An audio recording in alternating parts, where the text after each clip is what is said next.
Hi! In front of me is OnePlus Nord CE and today I would like to show you how you can turn on or off app notifications on this device. First of all, go into Settings and scroll down. Now you need to click on Notifications and Status bar, tap on Manage Notifications and select one of your apps. For example, Calendar.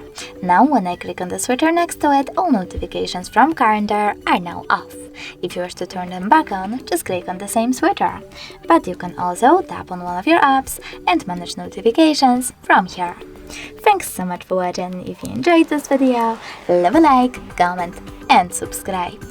Bye!